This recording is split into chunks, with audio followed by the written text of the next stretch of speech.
690 at the Thompson Road service ramp. Be a couple people involved, possibly somebody laying in the ditch. 2 cars involved. A tragic accident in Syracuse being felt across central New York and beyond. A 51-year-old man walking on the highway struck and killed. Here we got 1 down in the median, not really not conscious.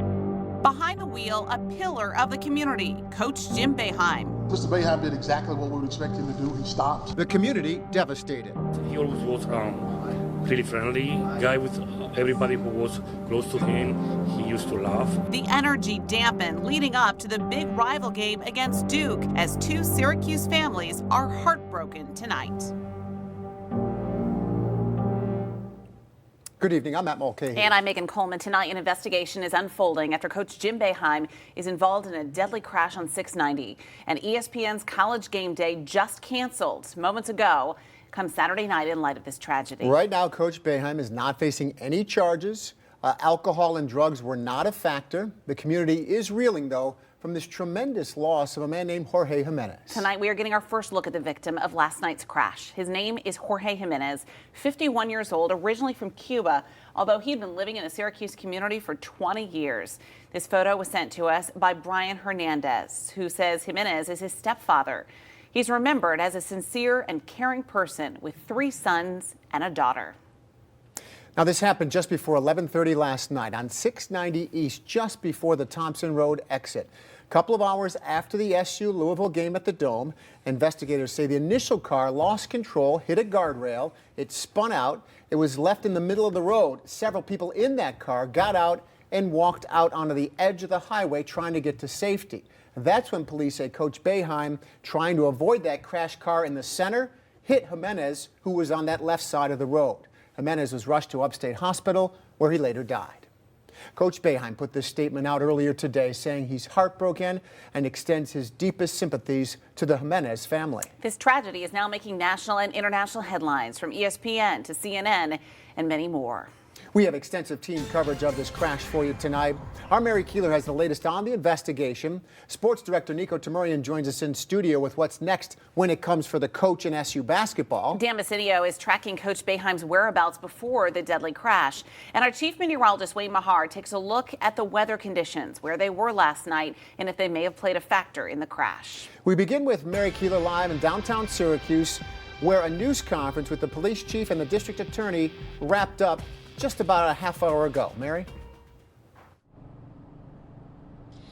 That's right. And we really got a sense of the heavy hearts of both the Syracuse Police Chief and Onondaga County District Attorney Bill Fitzpatrick, as this has been no doubt a tumultuous, really 24 hours almost since this fatal accident. And we're learning that the victim in this is 51-year-old Jorge Jimenez, who we know was in a vehicle that was kind of perpendicular to the road in oncoming traffic in a black car. It was a black car when Jim Boeheim tried to avoid it and basically couldn't avoid it, which ultimately led to Jimenez's death. And one thing that is going to be a major factor in the reconstruction of what happened here, I asked a specific question about speed, about how fast Jim Boeheim was traveling in his car, what kind of car, and it was a GMC Arcadia. The traffic division Sergeant Brown told me, and speed is going to be a factor that they're going to look into. But at this time, again, there's no grounds for losing a license, and both the driver of the vehicle Jimenez was in and Jim Boeheim are cooperating fully. But really, the DA also said he didn't feel it was appropriate to talk to Jim Boeheim directly. He's only been speaking about him through his lawyer, who just really wants to make it known that he was trying to do everything he could once this terrible situation happened to prevent a further crash from happening, using his cell phone light to make sure other cars saw that there was something going on in the middle of the road. And it was dark out, it was slick, and just an all-around horrific situation, as has been echoed by the DA and the police chief. Live in Syracuse, I'm Mary Keeler. And no indication, Mary, that alcohol was a factor in any of this. No indication of that. And the DA said he has seen and heard rumors of people wondering, what actually happened. And we have confirmed several times and heard several times from Chief Kenton Buckner that field sobriety tests were performed right there at the scene. They interviewed Jim Boeheim at the scene, and those tests all came back negative. And his lawyer said, and the DA said, to know him is to know that he would not be one to drink.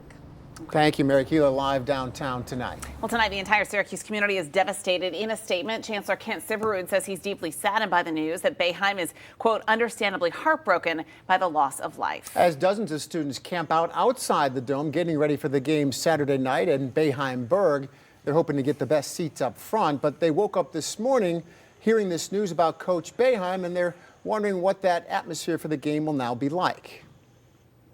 Well, our sports director, Nico Tamurian, joins us in studio with what we know so far. And Nico, last night it seemed like the game would be here any second now. Now, 2 days seems like such a long time away. Well, Matt, it's certainly proof that life can absolutely change in an instant. We do have new information, actually new from when I last spoke with you guys at about 5:30. For starters, we know Jim Boeheim met with his team today. Before, we were unsure. Syracuse would not confirm or deny practice. Now, Jim Boeheim did not participate or attend practice, but he did meet with his team. I know you've already relayed that information. We also know that ESPN is officially no longer holding the game day festivities. And what I mean by that is the 11 a.m. broadcast from the Carrier Dome, all the hoopla with the students in the sign. We've seen it. In fact, we saw it 5 years ago when Syracuse played Duke for the first time when they joined the ACC. On that note, ESPN with a statement tonight saying, quote, due to the recent tragedy and after careful consideration due to the celebratory nature of the show, and that's what I was really wondering about, ESPN's College Game Day will originate from ESPN headquarters in Bristol, Connecticut this weekend instead of Syracuse University. We spoke with school's officials and they understand the decision. And that's one of the first things I was wondering about, obviously with something as tragic as this.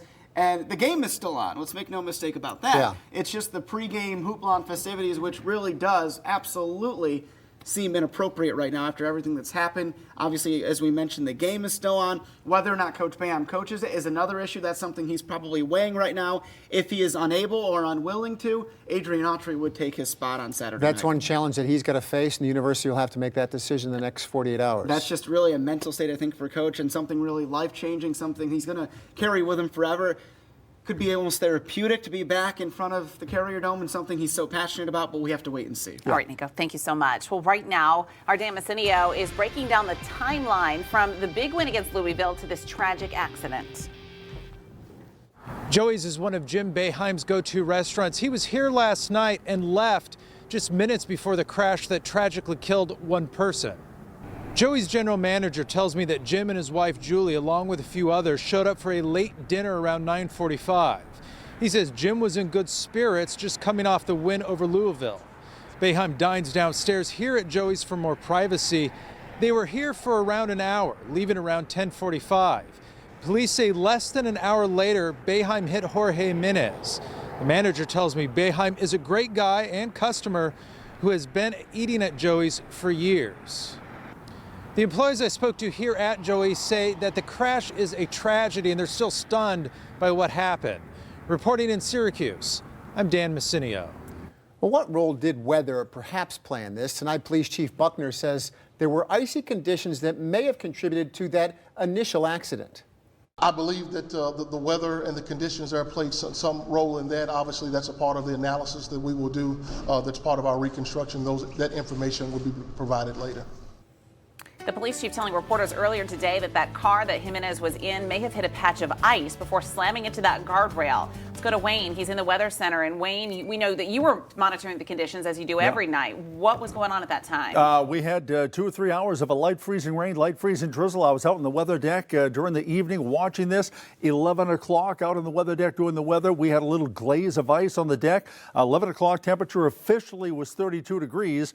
And then it was slowly rising up to 35 degrees at midnight. But the temperature during the evening had been down to around 26, so down to the mid-20s. The ground was certainly cold. So even at midnight, as the air temperature was up to 34, 35, I'm certain that the ground was still cold enough. There were probably still Probably still likely, in fact, some patches of ice around here and there. Just a bad situation all in all. At just a critical time, too, when you're dealing with temperatures rising slowly through that freezing mark, and you've got a steady light freezing rain and light freezing drizzle falling. So not good at all.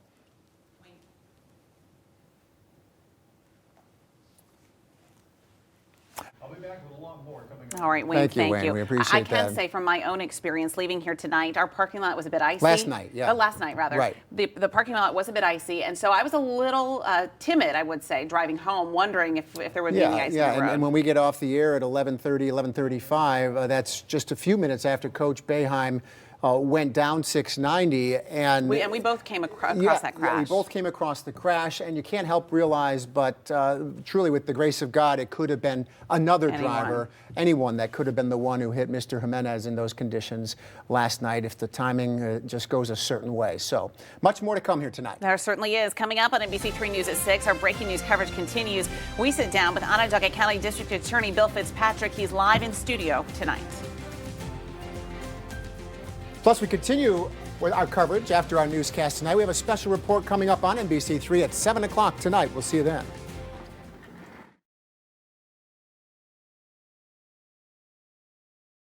We continue to follow breaking news tonight. More on the Syracuse community reeling after the deadly crash last night on 690.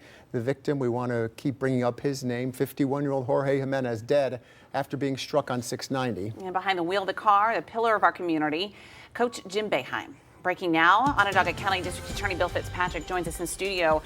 And this just appears, you said at the press conference a moment ago, to be a terrible accident. It appears that way, Megan. This is literally something that could have happened to anybody. It could have been a lot worse. You know, if the people were still in the car and Coach hadn't reacted as quickly and smashed into the car, he might have killed himself. Might have killed all four of the people. He did, I think, what instinct would lead you to do. You're coming down this dark section of road. Your only illumination is your headlights. He probably doesn't have his high beams on.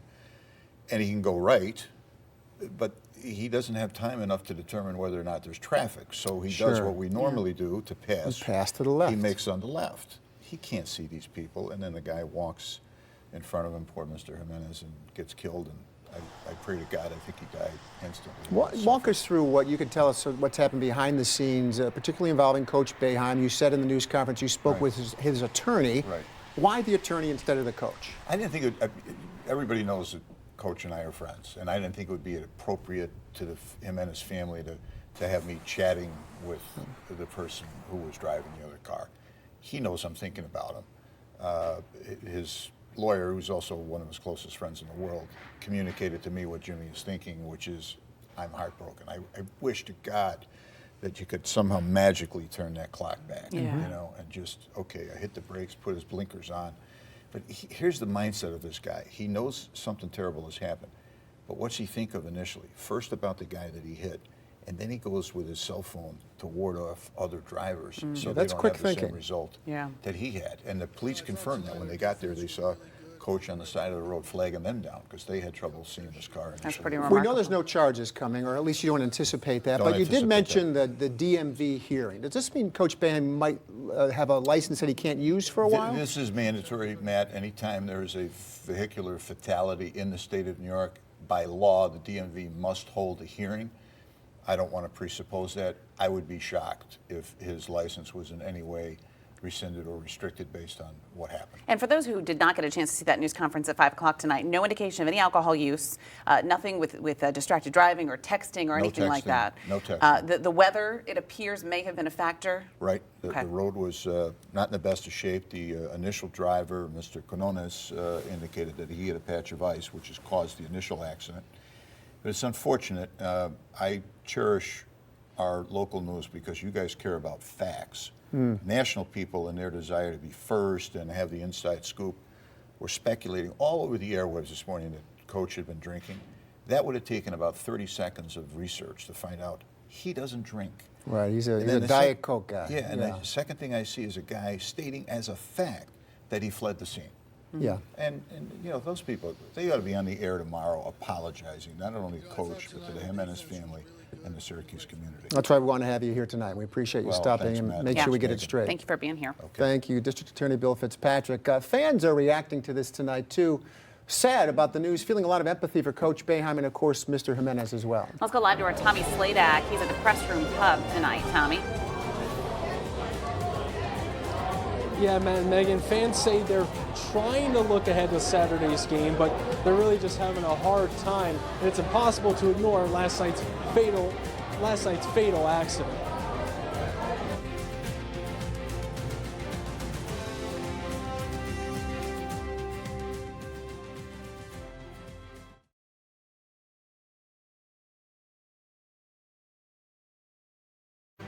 We continue to follow breaking news tonight. An investigation unfolding into the crash that happened on 690 last night involving Coach Jim Boeheim. ESPN's College Game Day canceled come Saturday night in light of the tragedy. We go breaking live now to Tommy Sladak. He's down at the Press Room Pub, getting reaction from Syracuse fans with a sense of empathy for the coach and all involved in this crash. Tommy? Matt and Megan, fans say they're doing their best to look ahead to Saturday's game against Duke, but just say it's impossible to ignore last night's fatal accident involving the coach they root for so dearly. Now, ESPN's College Game Day bus is camped outside the bar where fans are taking advantage of checking out the inside. However, ESPN has confirmed within the last half hour they are pulling their show that set to film at the Dome on Saturday. People say they are bummed, but many still repping orange tonight. Fans say they predict the Central New York community will come together to do something special for both families involved on Saturday. This is not a very big city, and anytime something like this happens, your heart breaks. Do you think the community is really going to kind of come I together? hope so, and I hope maybe they can do some kind of remembrance or something at the game, and it's just terrible. I know and I believe that the community will come together around everybody that's involved, and I think everybody this weekend will, you'll see that when, if you are at the Dome or watching. So. And until news of the deadly crash broke this morning, these fans were still riding high off last night's win over nationally ranked Louisville. Coming up, we'll be talking with more fans to hear their thoughts on whether or not Coach Boeheim chooses to coach on Saturday against Duke. Reporting live at Press Room Pub in downtown Syracuse, I'm Tommy Sladak. Thank you, Tommy. Good to hear from the fans tonight, and certainly everybody feeling this one. The more we talk to people, the more we see it repeated. Well, next is sports. In the aftermath of this tragic car accident involving Coach Boeheim, some fans are wondering what it means for Saturday's game against Duke. Sports Director Nico Tamarian with the latest information when we come back.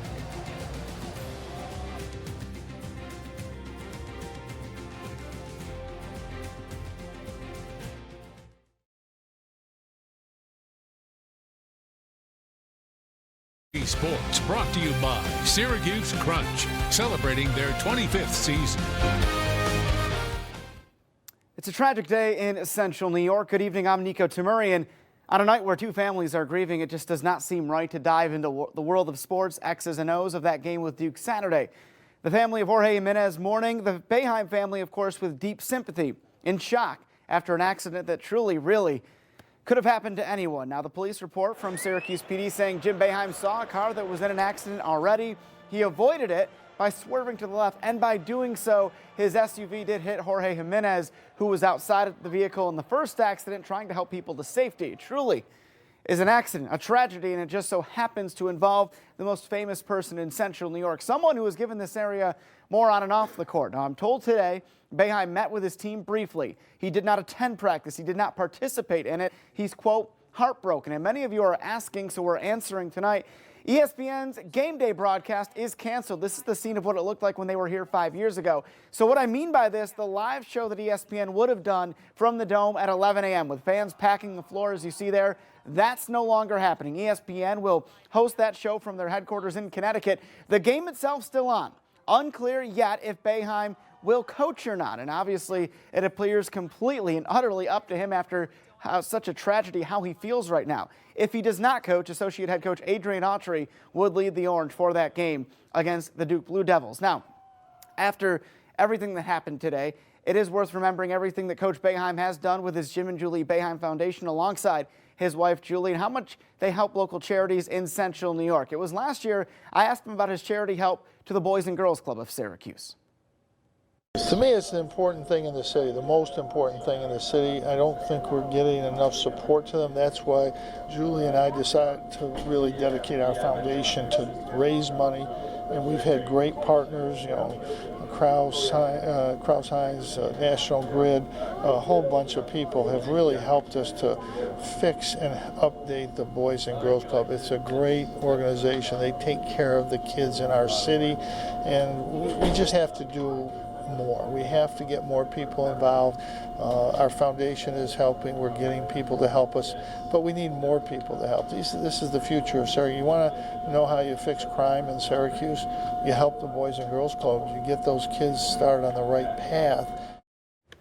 You know, so often people see Jim Boeheim in game mode, post-game press conferences, yelling at officials maybe. That's the real Jim Boeheim, and I think it's shown in the press conference when they said even after the accident he was flagging people down with his cell phone, trying to avoid the accident or get more help. That's the real Jim Boeheim. We want to remind people that we have continuing coverage of this about the crash tragedy on 690 tonight at 7 o'clock. We'll see Nightly News next and be right back here at 7 on NBC3. Yeah, thank you for joining us tonight. I'm Megan Coleman. I'm Matt Mulcahy. We'll see you in about a half hour.